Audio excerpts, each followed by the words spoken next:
Do you want to hear a perfect example of how you and the narcissist switch places? If you're new here, my name is Ro. I'm a narcissistic abuse survivor and a certified life and relationship coach. And every day I hear of examples of how you and the narcissist eventually switch places. I call it the Great Exchange. Have you ever had this moment in your relationship with a narcissist where you would say something and they would completely ignore you? They wouldn't even acknowledge a thought that you had. You know, you'd be sitting on the couch saying, hey, that looks like Robert De Niro. And they will just look at you and they'll shrug their shoulders and ignore you. And then from that moment on, all you're trying to do is get their attention with everything you do and say. So they do this to punish you. They do this to shut you out. They do this to give you silent treatment. And it urges you and gives you this craving to want to be impressive to them, cool for them. You know, you might be playing a song somewhere when they walk into the house, a really cool hip song, and you just want them to hear it.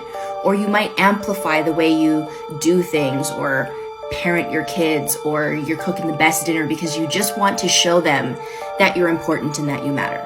But for most of the relationship, we don't matter. We're not important. We're not acknowledged. We are ignored. We are invisible. Fast forward to post-discard, where you're living your own life, you're doing your own thing, and you eventually go no contact with a narcissist. What happens? What happens? They start checking on your shit. They start stalking you.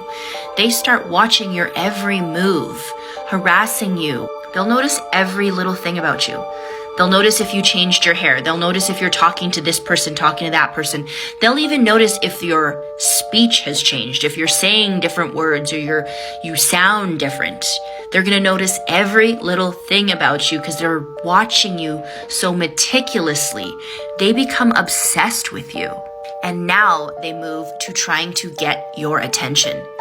That obsession becomes, please look at me, watch me, look at me. And they'll do all these crazy little things. They'll start calling you from fake numbers. They'll start harassing you. They want to get your attention, to get your reaction. When you go no contact with a narcissist, all they want to do is get in contact with you. All that time and energy that you spent trying to prove to them that you exist, trying to get any kind of attention from them just to feel like you belong. But we have to remember, we never matter to the narcissist. All they care about is themselves. Even when they're trying to gain your approval and trying to get all your attention and trying to get in contact with you and start stalking you, become obsessed with you, they're doing that to feed their own ego.